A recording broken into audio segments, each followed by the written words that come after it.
pemirsa, saya Alia Mutia Dewi. Saya sedang berada di Masjid Agung At-Taqwa, Kota Bengkulu.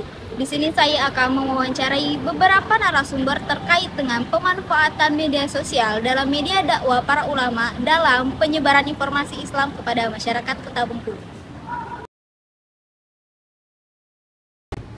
Pemirsa, sekarang saya sedang berada bersama narasumber saya, yaitu Bapak Sulaiman. Apa kabar?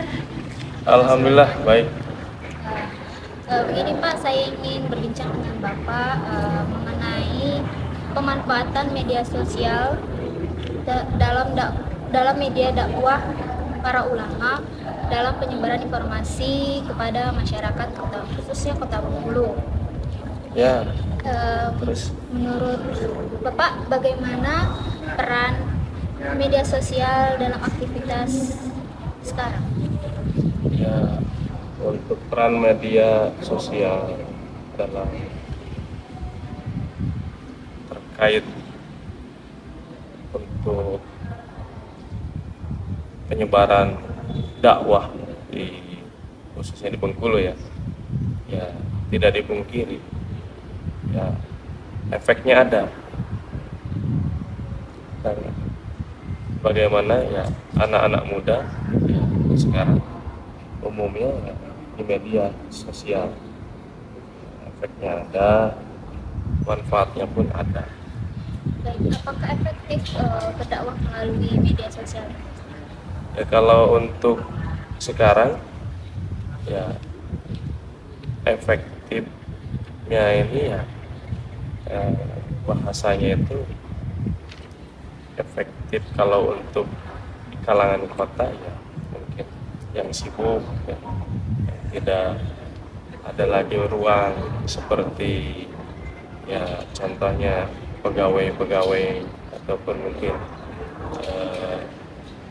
pekerja-pekerja intinya emang waktunya banyak habis buat kerja, memang itu bisa efektif. Tapi kalau untuk kalangan remajanya kurang kalau menurut saya. Apakah Ustaz metode ini bermanfaat bagi masyarakat? Manfaatnya ada. Namanya media itu manfaat ada. Tapi juga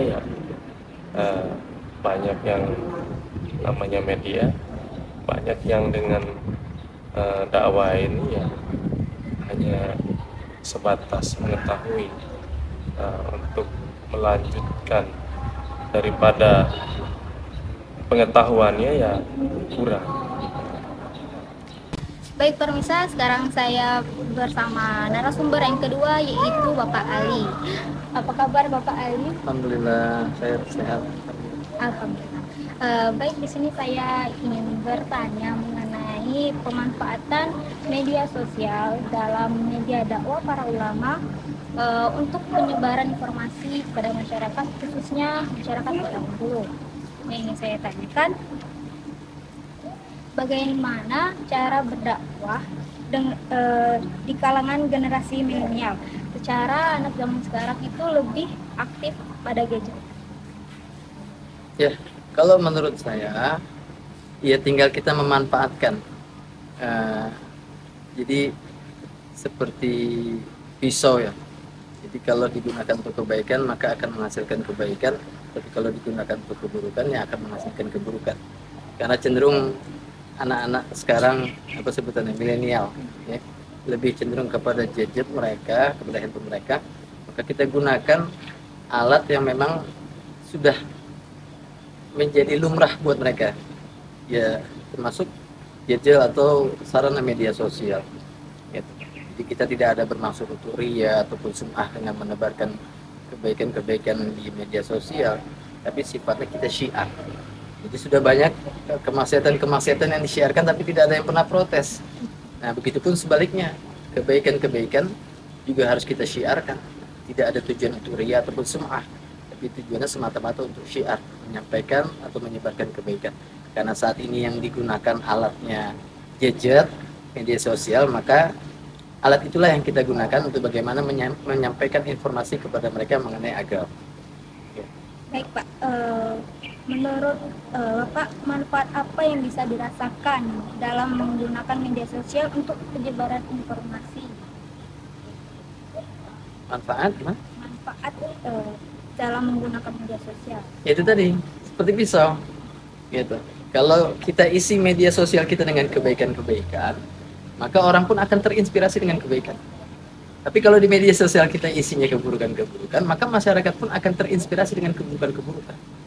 Maka kalau bisa semua orang yang terlibat aktif dalam media sosial, dia banyak-banyak men-share tentang kebaikan-kebaikan.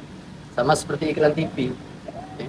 Sakit kepala ingat bodrek, sakit kepala ingat bodrek. Akhirnya tersugesti ketika sakit kepala yang diingat bodrek. Begitupun juga kebaikan. Kalau kebaikan terus kita ulang-ulang, kita sebarkan, sehingga mudah-mudahan asal kita sebarkan kebaikan tersebut menjadi sugesti buat orang. Oh, kalau saya ini, contoh sholat gitu, kita sharing terus sholat 5 waktu, tepat waktu, di mana azan dikumandangkan, akan mendatangkan keberkahan-keberkahan.